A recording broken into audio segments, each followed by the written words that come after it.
जिनके गुणों के गान में वे वर्धमान ये बोलो गौ माता की। हम आज सब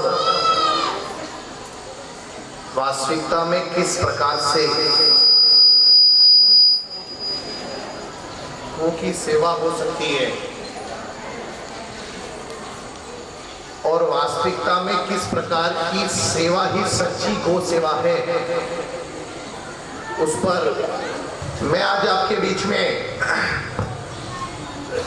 गौ रक्षा का एक संदेश। गौ रक्षा क्या है वास्तविकता में गौ सेवा और क्यों आन पड़ी हमें गौ रक्षा। हम भारतीय हैं, सच्चे भारतीय हैं। जब हम सच्चे भारतीय हैं तो इस भारत की भूमि पर हमें गौ रक्षा की बात और गौ रक्षा का संदेश और गौ रक्षा की चर्चा क्यों करनी पड़ रही है, इसको मैं आज आपके बीच में संदेश के माध्यम से बताना चाहता हूं। 1946 पर अपने को जाना पड़ेगा।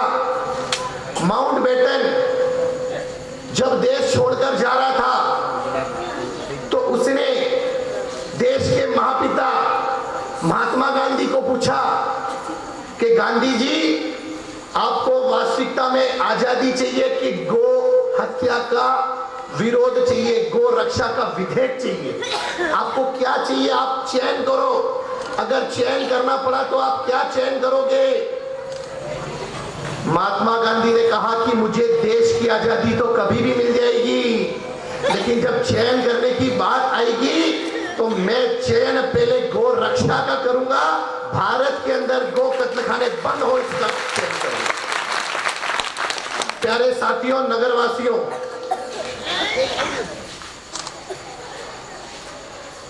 इस देश का युवा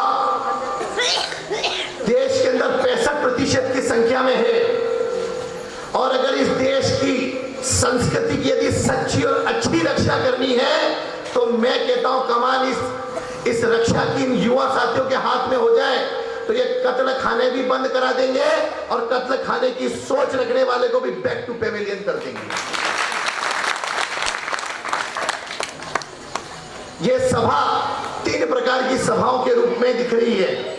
यहाँ पे युवाओं का जोश भी है, बुजुर्गों का होश भी है और दुआ देने वाली माँ और बहनों का स्नेह और प्रेम भी हमारे साथ है। यानी 3 प्रकार की सभाएं हमारे बीच में आज देखी जा सकती है। गांधी जी ने हमेशा गौ रक्षा की चिंता की और इसीलिए वे अहिंसा के महादूत कहलाए। वे हमेशा इस चीज की चिंता करते थे कि इस देश में से कत्ल खाने बंद हो, बंद हो, बंद हो और हमेशा उन्होंने इस बात का पूरा चिंतन किया। तभी तो उन्होंने कहा कि मैं इस देश में गौ हत्या का निषेध चाहता हूं, गौ हत्या नहीं हो, मैं ये चाहता हूं। आजादी तो मैं प्राप्त कर लूंगा। साथियों, 30 जनवरी 1948 को महात्मा गांधी के देह विलय हो गया। देश के प्रधानमंत्री हुए मोरारजी देसाई साहब। उन्होंने इस क्षेत्र में थोड़ा काम किया क्योंकि वो गांधी जी के विचारों से प्रभावित थे। उन्होंने गांधी जी की गौ रक्षा पर काम करने का भी प्रयास किया। उन्होंने गुजरात में 3 काम हाथ में लिए। पहला काम शराबबंदी, दूसरा काम गौ रक्षा का विधेयक पास करना और तीसरा काम वेश्यावृत्ति को रोकना। कुछ वो चाहते थे कि बेरोजगार और भ्रष्टाचार भी गुजरात से कम हो। कुछ 24 महीने की लगभग की सरकार में एक काम तो वो कर गए, शराबबंदी उन्होंने लागू कर दी और वहां पर आज शराब नहीं बिकती है, इसमें तो वो सफल हो गए। लेकिन आगे तो काम कर सकते, उसके पहले उनकी सरकार गिरा दी गई। मोरारजी देसाई की बहुत इच्छा थी कि देश के अंदर गौ रक्षा का विधेयक पास हो, मेरी इस भारत भूमि पर गौ हत्या नहीं हो, इसकी वो हमेशा चिंता करते थे और वे चूंकि गांधी जी से प्रभावित थे इसीलिए उन्होंने एक काम तो पूरा कर लिया, 2 काम वो कर नहीं सके। थोड़ा सा और आगे कुछ काम उन्होंने एक और किया जो आज भी युवा और संस्कारवान क्षेत्र के लोग उनको याद करते हैं। वो देश का पहला प्रधानमंत्री था देसाई साहब, जिन्होंने देश में से कोका कोला को रवाना कर दिया।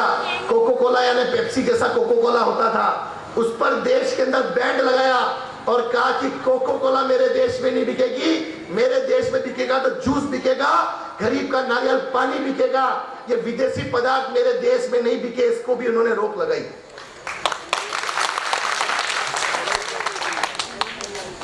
थोड़ा सा और समय निकला साथियों, देश के अंदर एक प्रधानमंत्री और हुए, लाल बहादुर जी शास्त्री, जिन्होंने भी महात्मा गांधी के विचारों से प्रभावित होकर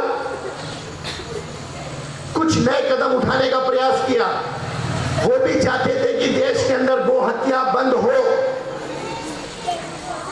मैं आपको आज इसका पूर्णतया से क्लियरिफिकेशन कर दूंगा कि आखिर ये बीमारी इस देश के अंदर क्यों चल रही है, गो हत्या की, क्यों इस देश के अंदर कत्ल खाने चल रहे हैं। लाल बहादुर जी शास्त्री जो देश के प्रधानमंत्री बने, तब तो मेरा जन्म नहीं हुआ था, लेकिन बहुत से बुजुर्ग भाई यहां बैठे हैं, वरिष्ठ जन बैठे हैं, उनको ध्यान है उस समय एक घटना घटी थी देश के अंदर, भारत और पाकिस्तान का युद्ध चालू हो गया था। अमेरिका निकृष्ट देश जो अपने आप को शक्तिशाली देश बताता है, उस अमेरिका ने क्या किया साथियों, मुझे बताते हुए दुख हो रहा है कि उसने एक गेहूं भारत के अंदर सप्लाई की, निर्यात किया। उस गेहूं का नाम था PL480।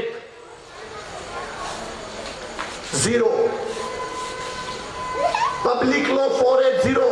एक गेहूं उन्होंने भारत के अंदर भेजा, जो गेहूं सांपों यानी गाय भैंसों के भी काम का नहीं था, वो गरीब जनता के लिए वो भेजा करता था अमेरिका देश। देश के प्रधानमंत्री लाल बहादुर शास्त्री ने कहा अपनी मीटिंग के अंदर, अरे मेरी जनता को अगर ऐसा गेहूं खाना पड़े उससे बढ़िया तो मेरी जनता भूखी रह सकती है। लेकिन उस समय भारत का युद्ध पाकिस्तान के साथ चल रहा था, ऑलरेडी हम दबाव में चल रहे थे, और उस दबाव को न देखते हुए उन्होंने देश की जनता से आग्रह किया, अमेरिका ने दबाव बनाया कि लाल बहादुर जी शास्त्री साहब, अगर आप देश के अंदर गेहूं नहीं बिकने दोगे तो हमारी जितनी भी सुविधाएं तुम्हारे को अमेरिका से मिल रही है वो हमको रुकवा देंगे। लाल बहादुर शास्त्री ने कहा तू क्या देश की सेवाओं को रोकेगा, रुक मैं तेरे को बताता हूं। और उस महामनीषी ने क्या किया, एक छोटा सा ऐलान दूरदर्शन और रेडियो के माध्यम से किया कि क्या मेरी देश की जनता एक दिन का व्रत कर सकती है। और जो सोमवार का व्रत प्रारंभ हुआ वो लाल बहादुर जी शास्त्री के ऐलान करने के बाद पैदा हुआ, और अमेरिका को मुंह की खानी पड़ी और देश के लिए गेहूं अच्छे भेजने पड़े।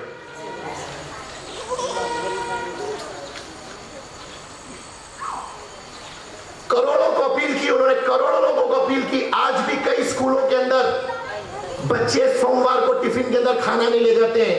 उन छोटे छोटे नौनिहालों को तो नहीं पता है, लेकिन देश की जब अस्मिता की बात थी, जब देश की रक्षा की बात थी, तो उनके दादा दादी ने जो काम किया वो परंपरा आज भी, वो परंपरा से पोता पोती तक चली आ रही है। और आज भी सोमवार को बच्चे टिफिन में खाना लेके नहीं जाते।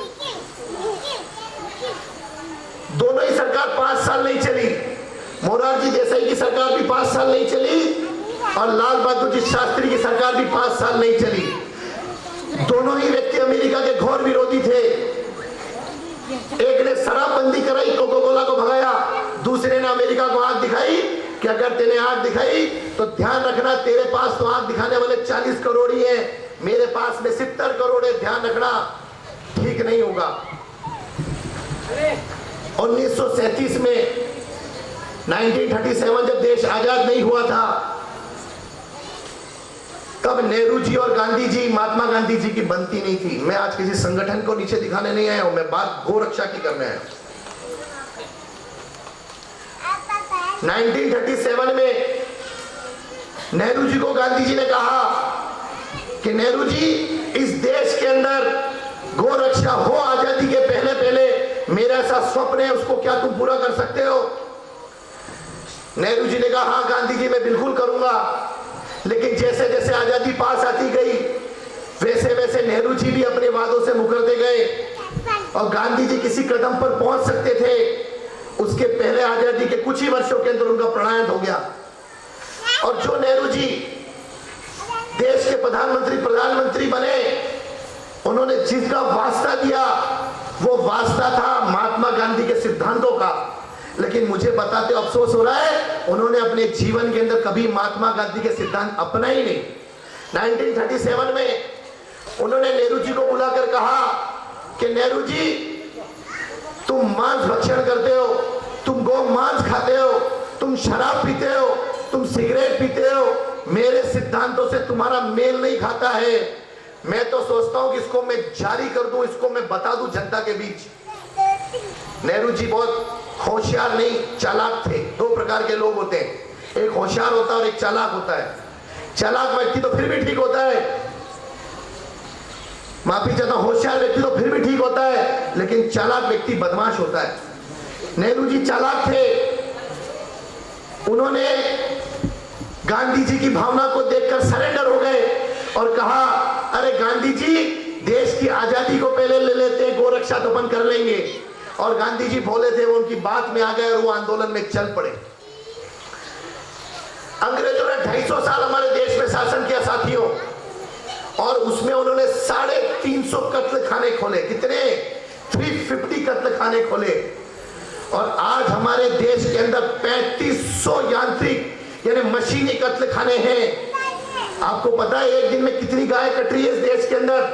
3.5 से 4 लाख गाय इस देश के अंदर एक दिन में कट रही है। और 35,000 से 40,000 कत्ल खाने हैं जो अनरजिस्टर्ड है, वो कहीं पर भी दर्ज नहीं है। और दर्ज कत्ल खानों की संख्या 3500 यानी 3,500 है। आप हिसाब लगाओ, अगर इस देश के अंदर एक दिन के अंदर 4 लाख गाय कटती है और 250 साल के राज में उन दुष्टों ने इस देश के अंदर सिर्फ अपने स्वार्थ के कारण 350 कत्ल खाने खोले।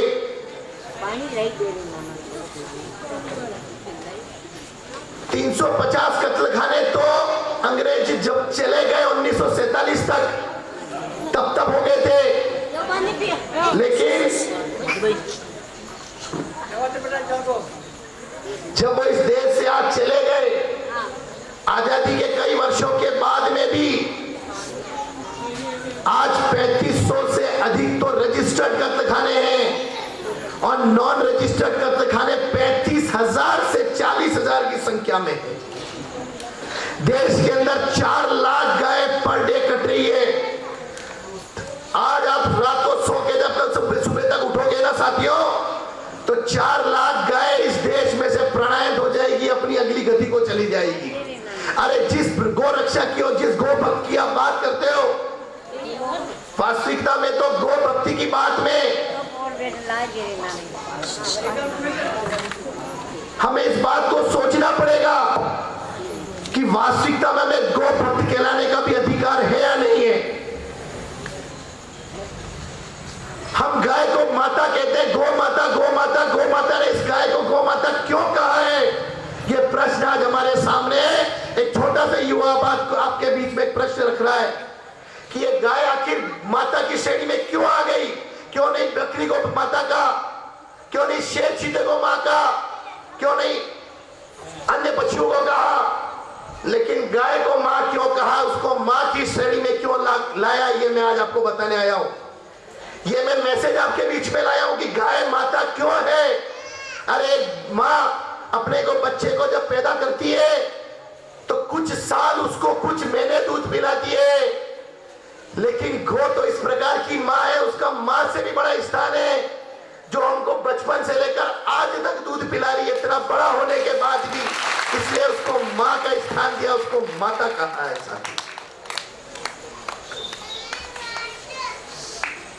ये दुर्भाग्य की बात है कि छत्तीसगढ़, मध्य प्रदेश और राजस्थान के अंदर कई किसान लोग गाय को 250 से 300 रुपए में सिर्फ इसलिए बेच देते हैं कि वो गाय अब दूध नहीं दे रही है।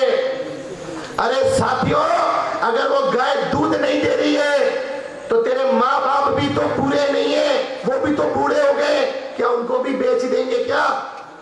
नहीं साथियों, नहीं। अगर माँ बाप बूढ़े हो जाते हैं तो भी हम उनकी रक्षा और सेवा करते हैं कि नहीं करते हैं? तो गाय जब बूढ़ी हो जाए, गाय जब दूध देने लायक नहीं रहे, तो उसकी रक्षा करना, उसको किसी को बेचना मत, क्योंकि आप जिसको बेचते हो 200-300 रुपए में, वो उसको कत्ल खाने भेज देता है और वहां जाकर वो कट जाती है और 10 से 15 हजार रुपए उस 200 से 300 रुपए का वसूल लेता है। आज आपको जरूर ये दुख हो रहा होगा देखकर और सुनकर, लेकिन ये यथार्थ आंकड़े लाया हूं मैं। आप कोई जादूगर नहीं हो तो जादू के आंकड़े आपके बीच में प्रस्तुत करो। ये आंकड़े सब जगह आपको अवेलेबल होंगे। जो गाय, अरे हमारा बच्चा अगर अपंग पैदा हो जाता है, हम उसको जीवन भर रक्षा करते हैं कि नहीं करते, मेरे को उसका जवाब देना। तो अपने परिवार का एक सदस्य समझकर उस गाय को अपने घर में रखना, लेकिन किसी को बेचना मत, क्योंकि अगर आपने बेच दिए तो गारंटेड वो बसों के अंदर, गाड़ियों के अंदर, ट्रकों के अंदर भरकर एमपी में, यूपी में, छत्तीसगढ़ और भारत का सबसे बड़ा कत्लखाना है कलकत्ता में, वहां चला जाएगा। और वहां पर जिस प्रकार से उनको काटा जाता है, मैं आपको बता ही नहीं सकता हूं किस प्रकार की वेदना वो गाय झेलती है। गरम गरम उकले हुए पानी में उसको उल्टे टांग करके ऐसा डुबाया जाता है, बोलिए एक अंगुली अपनी नहीं डुबा सकते हैं। उसके चमड़े को जिंदा उसको तड़पाया जाता है, जीते जी उसके ऊपर कटर चलाया जाता है, उसके चमड़े को अलग करते हैं, उसके मांस को अलग करते हैं, उसके दांत को अलग करते हैं, उसके सींग को अलग करते हैं, क्योंकि गाय एकमात्र ऐसा प्राणी है जिसका सब कुछ काम आता है। वो जीते जी भी हमारी रक्षा करती है, जीते जी भी हमको सब कुछ देती है, और बेचारी मर जाती है तो भी अपना सब कुछ देके चले जाती है। बोलिए गाय का गोबर काम आता है, गाय का मूत्र दवाइयों में काम आता है, गाय का दूध काम आता है। मुझे बताओ इसके अलावा देश के अंदर, विश्व के अंदर ऐसा कौन सा पशु है जिसका सब कुछ काम आता है?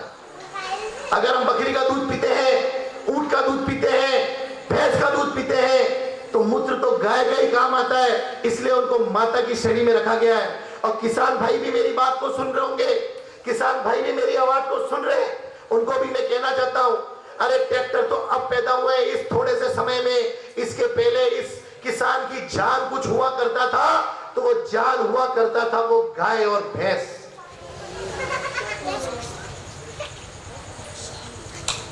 1957 में कलकत्ता के अंदर माउंट बेटन ने पहला कत्लखाना खोला। 1757 में, माफी चाहता हूं, 1757 में, 1757 ईस्वी में देश का पहला कत्लखाना अंग्रेजों ने सिर्फ अपने भोग के लिए कलकत्ता में खोला, क्योंकि ईस्ट इंडिया कंपनी का प्रवेश कलकत्ता राज्य से हुआ था।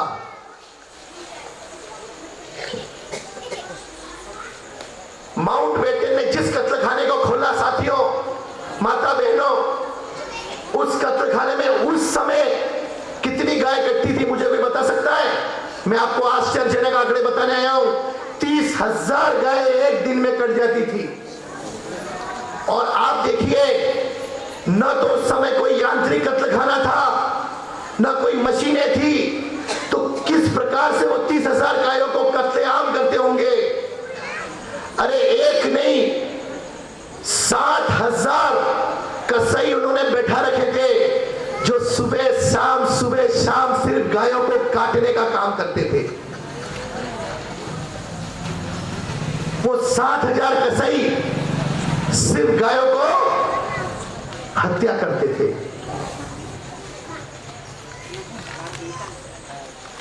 और इस प्रकार से सबसे पहले कत्लखाने खुलने का काम कहीं से हुआ? तो माउंट बेटन नामक एक दुष्ट प्राणी, अंग्रेज प्राणी ने कलकत्ता से प्रारंभ किया। उस समय तो मेरी देश की जनता, गरीब जनता, जो परतंत्र थी, जंजीरों में जकड़ी हुई थी, जो खुद स्वतंत्र नहीं थी, इसलिए उसको पता नहीं था कि ये क्यों खोले जा रहे हैं। पूरे देश के अंदर उस समय 50,000 सेना के अधिकारी रहते थे, 50,000। और वो जो 30,000 गाय वहां कटती थी एक दिन के अंदर, उनका मांस पूरे भारत के अंदर उन अधिकारियों में बंटता था, जो अधिकारी अंग्रेज अधिकारी हुआ करते थे, और अंग्रेजों के अधिकारी थे, अंग्रेजों के ऊपर शासक थे, और वो अंग्रेज हमारे ऊपर शासक थे। धीरे धीरे सेना वालों ने और अंग्रेजों के जो कर्मचारी थे, अंग्रेजों के अधिकारी के अलावा जो उनके लोग थे, उन्होंने भी डिमांड चालू कर दी कि हमें भी गौ का मांस खाना है। और जहां जहां देश के अंदर अंग्रेजों ने हमें परतंत्र बनाना चालू किया, गुलाम बनाना चालू किया, उन सब स्थानों पर जहां जहां पर मिलिट्री कैंप थे, उन स्थानों पर गो कत्ल खाने खोलने चालू कर दिए। कलकत्ता, बैरकपुर, पटना, मेरठ, रुड़की, इन सब जगह जहां जहां पर अंग्रेजों के शासन के बड़े बड़े स्थान हुआ करते थे, उन स्थानों पर इन्होंने दो घिनौने कार्य किए। पहला काम कत्ल खाने खोला, दूसरा काम वेश्यालय खोला। वेश्यालय इन्होंने इसलिए खोला क्योंकि अंग्रेज के अधिकारी परिवार से दूर रहते थे, उनकी पूर्ति करने के लिए उन्होंने वेश्यालय खोले। तो जहां जहां पर ये बड़े बड़े मिलिट्री कैंट उनके थे अंग्रेजों के, वहां वहां पर इन्होंने कत्ल खाने और वेश्यालय दो घिनौने कार्य किए। अंग्रेजों के चले जाने के बाद भी आज भी कत्ल खानों में कत्ल आम हो रही है। गाय मुख्य प्राणी काटा जा रहा है। और आपको एक आश्चर्यजनक बात और बताना चाहता हूं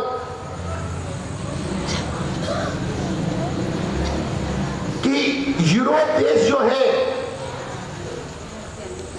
वहां पर सबसे ज्यादा भारत का मांस बिक रहा है, जा रहा है, और विशेषकर गाय का मांस जा रहा है। यूरोप में अमेरिका यानी यूरोप के सब देश आ गए। और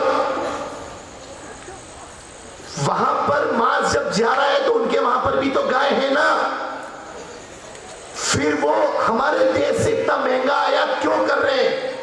इस प्रश्न को भी मैं आपके बीच में रखना चाहता हूं। यूरोप देश के अंदर गाय तो है, लेकिन वो इतने शाणे हैं कि वो अपने देश की गायों को तो नहीं मार रहे, मेरी भारत की मां को मार रहे, क्योंकि वहां पर गाय जो है वो बीमारू है, बीमार है। अगर वो उसका मांस खाएंगे तो बीमार हो जाएंगे। इसीलिए वो भारत से जो मांस जाता है बंद डिब्बों में, जैसे बिस्कुट का पैकेट होता है वैसे बड़े बड़े प्लास्टिक के डब्बे होते हैं, और वह हजारों रुपए में वहां पे बंद डिब्बों में बिकता है। हमारी माँ है जो जीवन भर में सेवा देती है, वो काट दी जाती है कसाई के द्वारा और विदेशों में बिक जा रही है।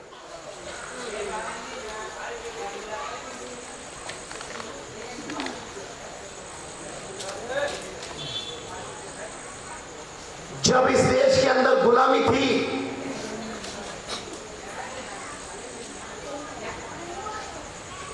तो हिंदू मुसलमान के झगड़ों को लाने के लिए एक षड्यंत्र अंग्रेजी कंपनी के द्वारा किया गया, ईस्ट इंडिया कंपनी के द्वारा, कि अगर इस देश के ये लोग एक रहेंगे तो हमें इस देश से फटाफट भागना पड़ेगा। यह सोच थी अंग्रेजी सरकार की। उन्होंने कहा ये हिंदू मुसलमानों को लड़ा दो धर्म के नाम पर।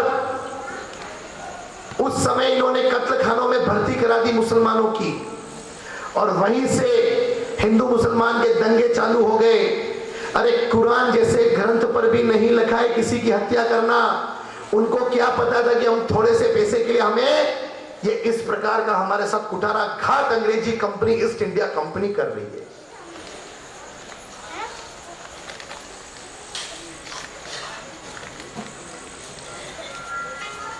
आंध्र प्रदेश, कर्नाटक, आसाम इत्यादि क्षेत्रों में कत्ल खाने की संख्या अधिक है। इलेक्ट्रॉनिक कत्ल खाने हैं माता बहने। 5 मिनट के अंदर अंदर सैकड़ों हजारों गाय बलि चढ़ा दी जाती है, सिर्फ इसीलिए कि उनको 2 रुपए, 5 रुपए, 50 रुपए, 100 रुपए, हजारों रुपए की आमदनी ज्यादा होती। जबकि ये मेरा भारत देश शाकाहारी देश है। उसके बाद इस गौ हत्या को क्यों किया जा रहा है? क्योंकि आंध्र प्रदेश, कर्नाटक, आसाम और महाराष्ट्र में जितने कत्ल खाने वो अधिकतर नेताओं के हैं। ये क्यों विधेयक संसद में पास नहीं हो रहा है? इसलिए पास नहीं होता है कि जो संसद में बैठे हुए नेता हैं उनके अधिकतर के आसाम आदि क्षेत्रों के वहां कत्ल खाने हैं। इसलिए वह कत्ल खाने खोलने के लिए, रोकने के लिए बैन नहीं लगाते हैं, वहां आवाज नहीं उठाते हैं।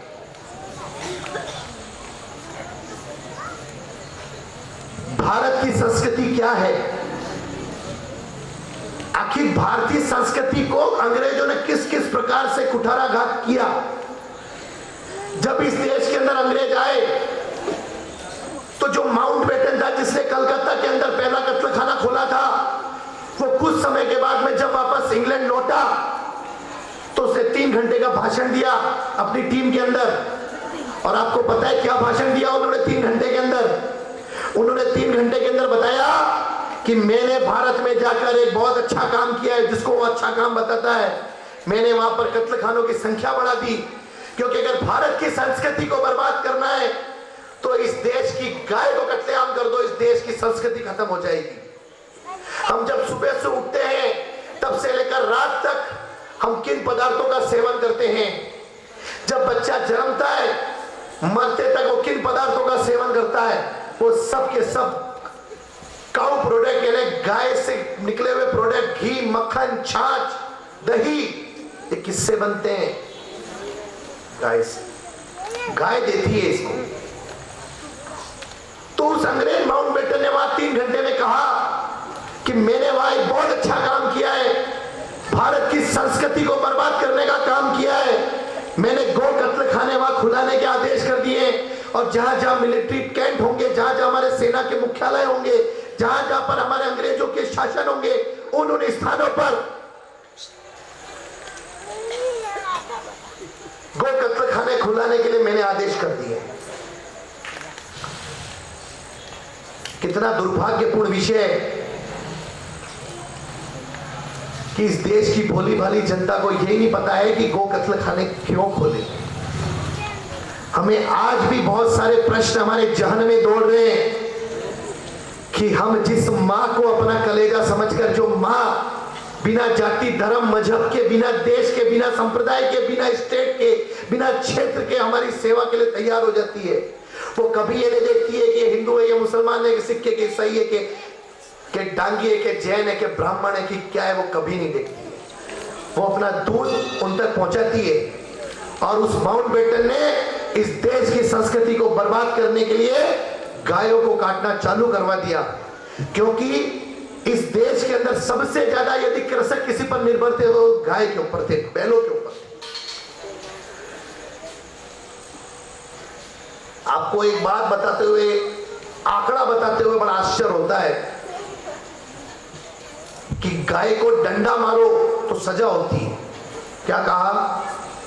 गाय को डंडा मारो तो पशु क्रूरता अधिनियम के अंतर्गत आपको जेल हो सकती है, लेकिन गाय को काट के तलवार से अलग कर दो तो इस देश के अंदर कोई कानून बना हुआ नहीं। गाय पर अत्याचार करोगे तो जेल हो सकती है, लेकिन सरकार के द्वारा ऐसा कोई अधिनियम पास नहीं किया गया कि वो गो कत्ल खाने ही बंद कर दे।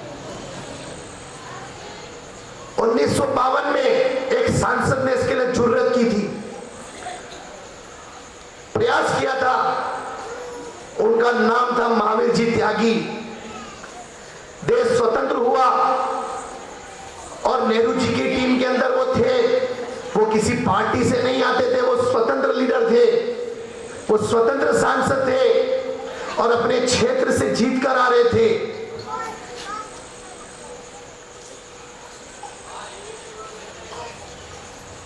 उन्होंने संसद पर, देश की संसद पर, दिल्ली पर खड़े होकर कहा कि हमें अब तो देश आजाद हो गया है, गो रक्षा विधेयक हमें पास कर देना चाहिए। सब सांसद भी तैयार हो गए, मुस्लिम सांसद भी तैयार हो गए, कुछ एक 10 सांसदों को छोड़कर। 1952 में इस देश के अंदर गो रक्षा का विधेयक आ जाता, कत्लखानों पर बैन लग जाता। 1952 की बात बता रहा हूं मैं, देश आजाद हुआ तो उसे कुछ एक साल के बाद में उस महामनीषी महावीर जी त्यागी ने जब बहुत स्टडी करी, संसद पर बहुत अच्छा भाषण दिया, तो पता है आपको, जब शाम को उस पर बहस होनी थी, नेहरू जी को अपना निर्णय देना था, उस विधेयक को सर्वसम्मति से पास कराने की बात कहनी थी। नेहरू जी अपनी सीट पर खड़े हुए और क्या कहा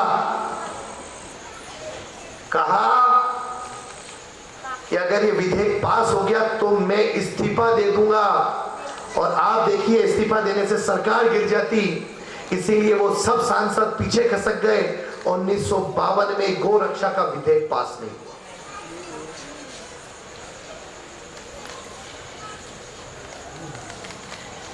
आखिर ऐसा क्या कारण था कि नेहरू जी उस गौ हत्या के पक्ष में थे?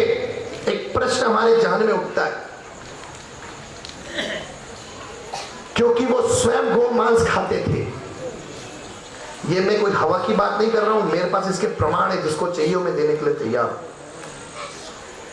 जो व्यक्ति खुद ही गौ का मांस का भक्षण करता होगा वो शाकाहारी की बात क्यों करेगा जो खुद ही मांसाहारी है? लोग कहते हैं, कई बार हमको टोन कसते हैं, शाकाहारियों को आंखें दिखा दिखा कर बोलते हैं अंडा शाकाहारी, अंडा शाकाहारी, अंडा शाकाहारी। मैं आपको पूछना चाहता हूं माता बहने, कभी किसी पेड़ पर, किसी बेल पर अंडा उगता हुआ हमने देखा क्या? नहीं देखा। निकलता तो वो मुर्गी के अंदर से है ना। और लोग, जो मल्टीनेशनल कंपनी है वो क्या करती है, हमारे को भ्रष्ट करने के लिए अंडा को शाकाहारी बताती है और कहती है कि यदि अंडा मांसाहारी है तो दूध भी मांसाहारी है, इसलिए अंडा शाकाहारी बता दो। शाकाहारियों तक इसको पहुंचा देंगे, सेलिंग बढ़ जाएगी। अरे मुर्गी के अंडा जब निकलता है दुख होता है, और जब दूध निकलता है गाय के तो उसको खुशी होती है। मुझे बताओ दुख होता है कहां से? अंडा और तुम दूध की तुलना करने लग गए। दूध की नलियां लगे, खून की नलियां लगे, और बच्चे पैदा करने की तीनों नलियां लगे, और तुमने कह दिया कि अंडा मांसाहारी नहीं है, शाकाहारी है। दूध मांसाहारी है तो अंडा मांसाहारी, दूध शाकाहारी तो ये भी शाकाहारी। तेरे भाई जी का काम है, तेरी इच्छा पड़ेगा तो कह देगा।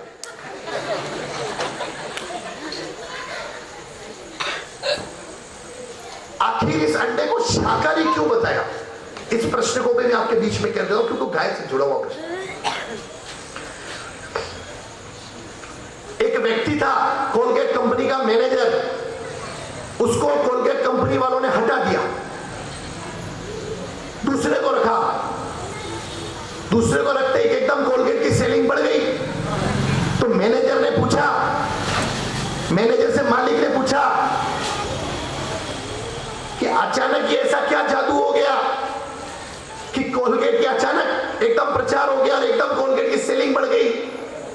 पता है उसने क्या कहा? मल्टीनेशनल कंपनी के मैनेजर ने अपने मालिक से, सेठ साहब मैंने कुछ नहीं किया, थोड़ा सा मुंडा बड़ा कर दिया कोलगेट का, चाहिए तो 5% निकलता है, 20% फटाफट खत्म होता है, फटाफट लोग लेने आ जाते हैं। अब अगर अंडे को शाकाहारी बता देंगे तो जो शाकाहारी प्राणी के लोग हैं, जो हमेशा गौ रक्षा के पक्ष के लोग हैं, उन तक हमको पहुंचना है। तो अंडे को शाकाहारी बता दो। अरे ना पेड़ में पैदा होता है ना बेल में पैदा होता, तो शाकाहारी कैसे हुआ? बताओ आम कहां पैदा होता है, बताओ अमरूद कहां पैदा होता है, बताओ सब्जियां कहां पैदा होती है? ये किसी प्राणी से नहीं निकलती है, ये तो शाकाहारी यानी शाक से निकलती है, इसलिए उसको हम शाकाहारी कहते हैं। किसी ने मेरे को कहा था अंडे को शाकाहारी कहेंगे तो कैसा रहेगा? मैंने कविता बनाई थी बहुत छोटी सी उम्र में, आपको बताना चाहता हूं। अहो आश्चर्य दुनिया किधर जा रही है, अहो आश्चर्य दुनिया किधर जा रही है। बिस्लरी का पानी पीने वाली जनता, शाकाहारी जनता आज अंडा खा रही है। अरे अंडा खाकर पेट को कब्रिस्तान मत बनाओ। जिस दिन अंडा रसोई में आएगा, सच मानो आपको ही खा जाएगा। पड़ी हो लाश तो कोई चैन से सो नहीं सकता, पड़ी हो लाश तो कोई चैन से सो नहीं सकता। लाख तर्क दे लो, अंडा शाकाहारी हो नहीं सकता।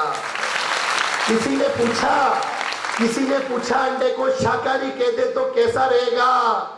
किसी ने कहा, एक नॉनवेज बेचने वाले व्यक्ति ने, अंडे को शाकाहारी कह दे तो कैसा रहेगा? मैंने कहा एक वेश्या को मां कह दो वैसा रहेगा, एक वेश्या को मां कह दो। हम शाकाहारी लोग हैं, हम गो रक्षक, हम गो भक्त लोग हैं। हम चाहते हैं कि इस देश के अंदर गो की रक्षा हो, गो रक्षा का विधेयक पास हो, लेकिन इसकी आवाज आपको उठानी पड़ेगी। आप सोचते होंगे, माता बहनें सोचते हो कि हम कैसे करें। आप कर सकते हैं इस काम को घर बैठे बैठे। 25 पैसे के पोस्ट कार्ड पर आप लिखकर प्रधानमंत्री जी को भेजिए, राष्ट्रपति जी को भेजिए, राजस्थान की मुख्यमंत्री जी को भेजिए और कहिए कि हम इस देश के अंदर गौ रक्षा चाहते हैं। आपकी आवाज कितनी बुलंदी वहां तक पहुंच जाएगी कि उनको भी इस विधेयक को लाना पड़ेगा और देश के अंदर गौ रक्षा लागू करनी पड़ेगी। बीच के अंदर यूपी के अंदर सैकड़ों कत्ल खाने खोले गए। एक नंबर आया ट्विटर, फेसबुक, व्हाट्सएप पर, इस नंबर पर अगर आप मिस कॉल करेंगे तो कत्ल खाने नहीं खोले जाएंगे, ऐसा एक भ्रमित नंबर दिया गया। जबकि वो आपको पता नहीं था कि वो नंबर क्या है। अगर आप मिस कॉल करोगे तो ये होगा कि आप उसके समर्थकों को हत्या के वो भ्रमित करने का था। मैं उस नंबर तक गया, उस नंबर की मैंने छानबीन करी इंटरनेट के द्वारा, तो पता पड़ा वो काउच शेल्टर यानी गो कत्ल खाने के नंबर थे। अगर आप वहां पर मिस कॉल करोगे तो गो हत्या के समर्थक के रूप में वहां आपका वोट कास्ट होगा। उसका भेद मैंने व्हाट्सएप, ट्विटर, फेसबुक में रिलीज किया। पूरे देश के अंदर हजारों हजारों फोन मेरे पास उस दिन आए थे। साथियों, हम सब चाहें कि स्वदेशी प्रोडक्ट को हम अपनाएं, अरे वो तो हो जाएगा, विदेशी कंपनी इस देश से भाग जाएगी, लेकिन जो इस देश की मां है, जिसने कई देवी देवताओं को अपना स्थान दिया है, जिसके नाम पर हम दिन भर गोपाष्टमी के दिन भूखे रहते हैं, व्रत करते हैं, उपवास करते हैं, उनकी रक्षा का अब दिन आ गया है। आप घर पर बैठकर चिट्ठी लिखकर पीएमओ ऑफिस में भेजिए, कुछ नहीं करना है, नाम लिखिए और भेज दीजिए। जब हजारों हजारों लाखों लाखों चिट्ठियां जब वहां देश में पहुंचेगी आगे, तो उन सबको भी आपका संबल मिलेगा कि जनता का आशीर्वाद हमारे साथ है, तो जरूर वो आपके साथ खड़े होकर इस विधेयक को लागू करने का प्रयास करेंगे। 1966 में बहुत बड़ा एक आंदोलन हुआ। वो आंदोलन किसका था आपको पता है? जो यहाँ पे 1966 के लोग होंगे उनको पता होगा। उस समय तत्कालीन इंदिरा गांधी जी की सरकार थी और विनोबा जी ने बहुत बड़ा एक ऐलान किया देश के अंदर कि हम संसद को घेरेंगे, हम संसद पर प्रदर्शन करेंगे। इसलिए नहीं कि इस देश के अंदर बेरोजगारी है, इसलिए नहीं कि इस देश के अंदर भ्रष्टाचारी है, इसीलिए कि इस देश के अंदर गो रक्षा का विधेयक पास हो। विनोबा जी और करपात्रे जी महाराज के आशीर्वाद से ही इंदिरा गांधी जी प्रधानमंत्री बनी थी और उन्होंने वादा लिया था इंदिरा गांधी जी से, और इंदिरा गांधी जी ने भी वादा किया था, मैं जब इस देश की प्रधानमंत्री बन जाऊंगी तो महाराज साहब इस देश के अंदर गो रक्षा का विधेयक लाकर गो कत्ल खाने बंद कराऊंगी।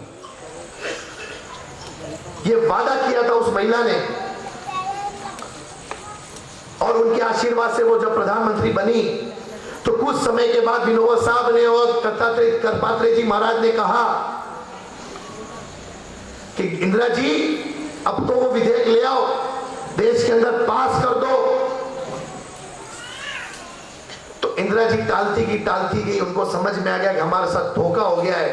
तब ये महासंत सम्मेलन के रूप में देश के महान स्थान पर संसद का घेराव करने पहुंच गए। इंदिरा जी ने गोली चलाने के आदेश किए, करपात्रे जी महाराज मारे गए, उनकी हत्या हो गई। यह देख विनोबा जी को भी बहुत खेद हुआ और उनकी भी मृत्यु हो गई। उन्होंने आत्महत्या कर ली। यह सब देखकर पता है आपको वो दिन कौन सा था जिस दिन करपात्रे जी महाराज के ऊपर गोली चलाई थी? वो गोपाष्टमी का दिन था। गोपाष्टमी के दिन ही देश की महासंसद पर घेराव हो रहा था, पूरी देश की संसद को घेरा जा रहा था संतों के द्वारा, गो भक्तों के द्वारा। इंदिरा गांधी की सरकार ने गोली चलाने के आदेश किए।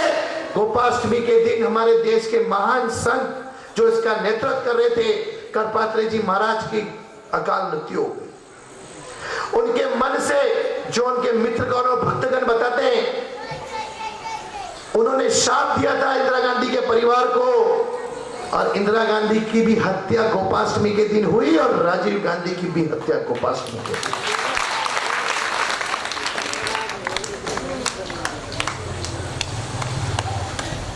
कानपुर के क्षेत्रवासियों,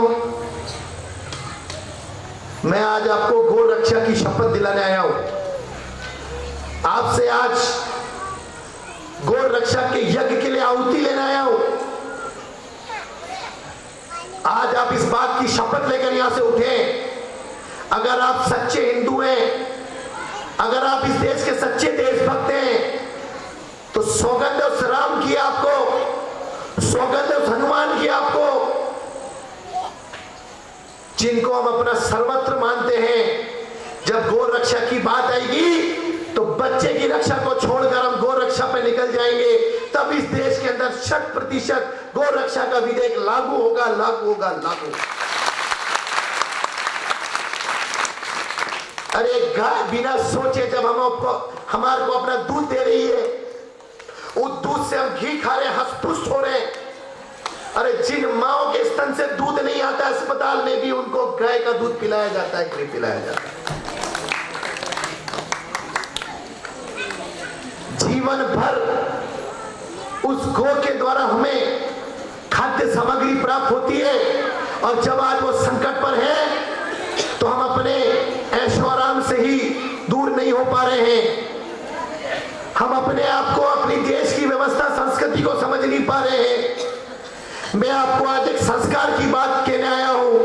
अगर इस देश की संस्कृति बचेगी, अगर इस देश की गौ रक्षा होगी, तो ही माता की रक्षा और आने वाली पीढ़ियों की रक्षा होगी। बाकी वो दिन दूर नहीं जब मनुष्य को काट कर खाने लग जाएगा।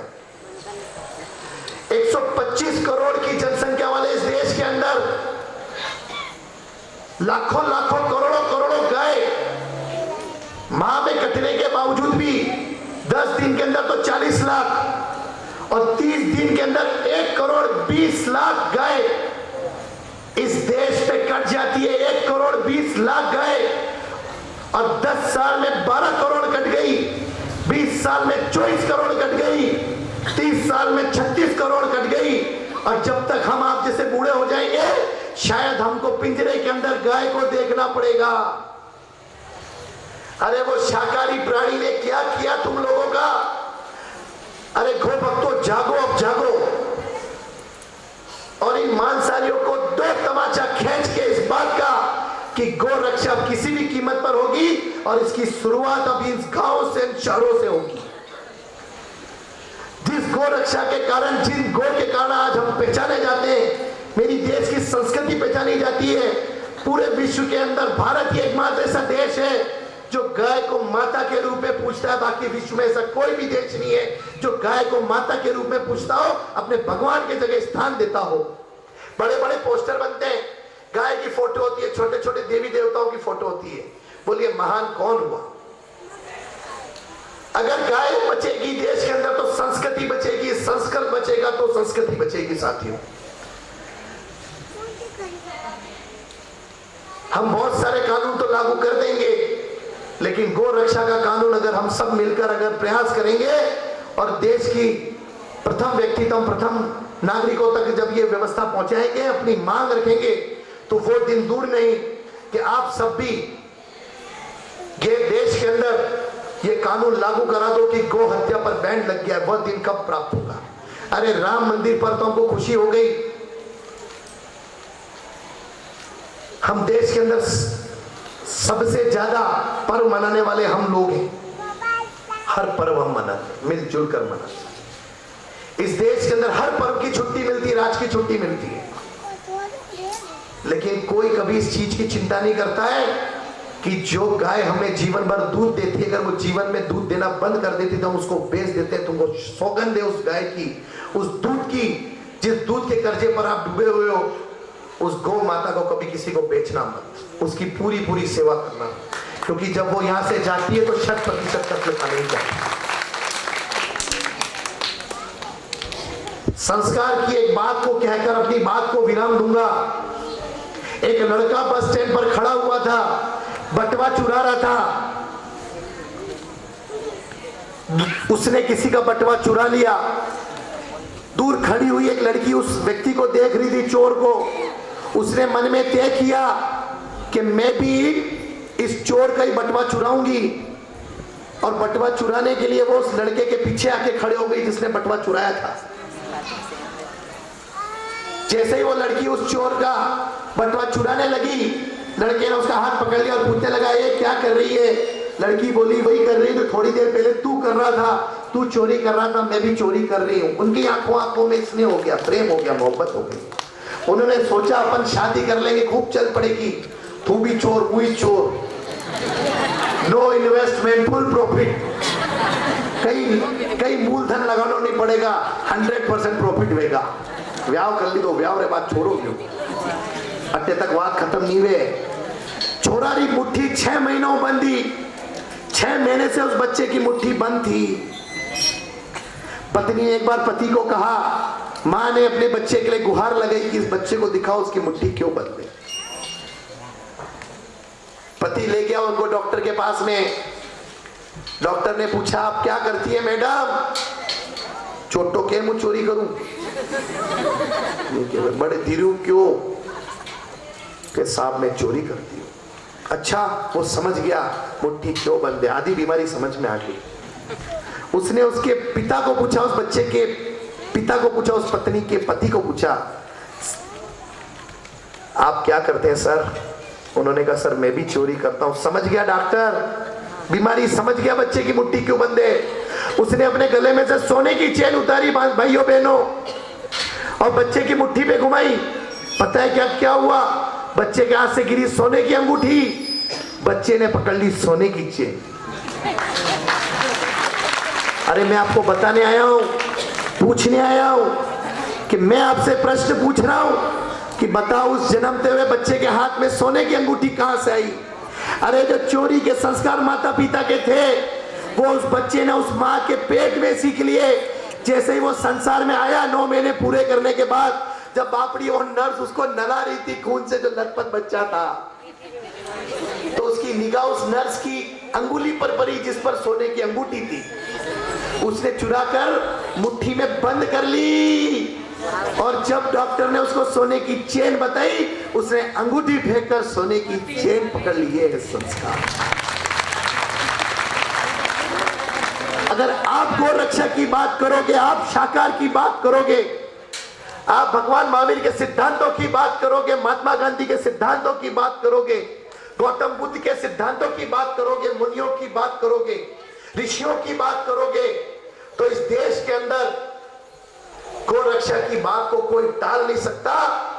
इस देश के अंदर हम सबको मिलकर एक मिशन के रूप में काम करना पड़ेगा, वह दिन भी दूर नहीं होगा। हम भी गुहार लगाएंगे तो देश के प्रधानमंत्री मोदी जी भी जल्दी इस विधेयक को लाने का प्रयास करेंगे। वो इस पर मंथन कर रहे हैं। आपने मुझे बुलाया, सम्मान दिया और मुझे सुना, उसके लिए बहुत बहुत धन्यवाद। आप सब भी गौ रक्षा के लिए तैयार हो चुके हैं। मैं अपनी बात को विराम देता हूँ। धन्यवाद। जय हिंद, जय भारत। गौ की रक्षा कौन करेगा? हम करेंगे, हम करेंगे। आवाज ऊपर होनी चाहिए, कैमरे उधर घूमने चाहिए, और एक साथ ऐसे मुट्ठी बंद होनी चाहिए। इधर पुरुषों की भी होनी चाहिए। ये हाथ बांध कर बैठने का समय गया भैया, अब तो हाथ खोलने का समय आ गया है। गौ की रक्षा कौन करेगा? हम करेंगे, हम करेंगे। गाय की रक्षा कौन करेगा? हम करेंगे, हम करेंगे। गाय माता की जय हो, गौ माता की जय हो। मैं बोलूंगा गाय बचेगी, आप बोलना देश बचेगा। गाय बचेगी, गाय बचेगी, मैं बोलूंगा देश बचेगा जब गाय बचेगी। देश बचेगा, अरे गाय बचेगी, भारत माता की।